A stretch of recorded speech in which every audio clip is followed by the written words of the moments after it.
ගෑණි on the spot ලු මචං. හරිද? ගෑණි මලාලු. ගෑනු කියන එකට මම ඇග්‍රි වෙනවා. ඇග්‍රි වෙනවා. හැම පිරිමියම ඇවිල්ලා මේ බූරුවව ඉල්ලනවා.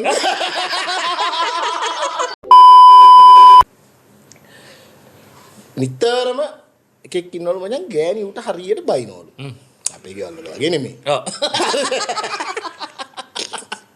අපේ ගෙවල් වල එහෙම එහෙම වෙන්නේ නැහැ නේ කවදක්ක. සමහර ගෙවල් වල එහෙම වෙනවා. හරි. ඌ මචං මේ ගොවි තැන්ලු කරන්නේ. හරියට ගෑණි ගෙදර හිටියත් බයිනවලු. අර එහෙම ගෑණි ඉන්නවනේ. ඔව් ඔව්. බල උදේම නැගිට්ටක් බයිනවා පාන්දර නැගිටගෙන මොන මගුලක් කරනවද මන්ද කියලා දවල් වෙනකම් බුදිය ගත්තක් බයිනවා. පන්සල් ගියා. අයින එහෙම තියෙනවා. ඔය જાතියෝ. බිව්වත් බරිනවා පන්සල් ගියා බරිනවා. පන්සලේ මොන මගුලක් කරනවද හරියට හරි. මූ කරන්නේ මචං උදේම ගන්නවලු උදැල්ල යනවලු හේනට. නිදහස්නේ. ඌ වැඩි කොහොමද කතාවක් බහක් නැති නිකන් සයිලන්ට් පොරක්ලු. ඌ ගිහිල්ලා කරන්නේ මචං උදේ ඉඳලා හේනේ වැඩ කරනවලු.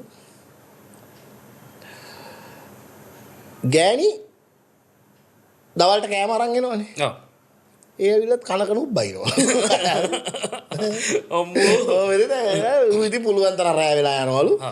ගෑණි නිදා ගන්න කියලා නිදා ගන්න. ඔහොම යනවලු ඉතින් ජීවනචර්යාව. දවසක් මූ මේ හේනේ වැඩ කරගෙන ඉනකොට හේනෙට බූරුවෙක් ආවලු. හරි? ඌට ඉතින් දැන් මේ තනිකමෙන් ඉන්නෙත් මූ. මූ ඉතින් ඔය ඉතුරු වෙන කෑම මොනවා හරි අර එහෙමේ දීලා බූරුවට ඉතින් දන්නවනේ පොඩි ලව් එකක්ද බූරුවා දැන් හේනේ ඉන්නවලු. යාළු වෙලා. හේනේ බූරුවා. හේනේ බූරුවා. ගෑණි ආවලු දවසක් එදා කෑම අරගෙන. දත් ගෑණි මචං ඇවිල්ලා කෑ ගහනවලු. බූරුවට මේක පුරුදු නෑ. හරුණ පුරුදු නෑ. බූරුවා දුන්නලු පයින් එකක් මචං. කෑ ගහනකොට ඉංගන කාටුන් වල ගෑණි on the spot ලු මචං. හරිද? ගෑණි මලාලු. අම්මට. හරි? කපාරයිලු ගේ බූරුවා. දැන් ඉතින් ඒකත් හරි කියමුකෝ. දැන් මිනිහ ගෙදර ගෙනල්ලා මේ මිනිහ ගෙදර ගෙනල්ලා තියාගෙන ඉන්නවලු. තියාගෙන ඉන්නකොට දැන් මල් ගමේ මිනිස්සු එනවනේ මල ගෙදර. ඔව්. පල්ලියේ ෆාදර්ත් ආවලු. ෆාදර්ත් ඇවිත් දැන් මල ගෙදර හට් එක යට මෙහෙම ඉන්නවලු. ඉන්නකොට මේ ෆාදරේ පේනවලු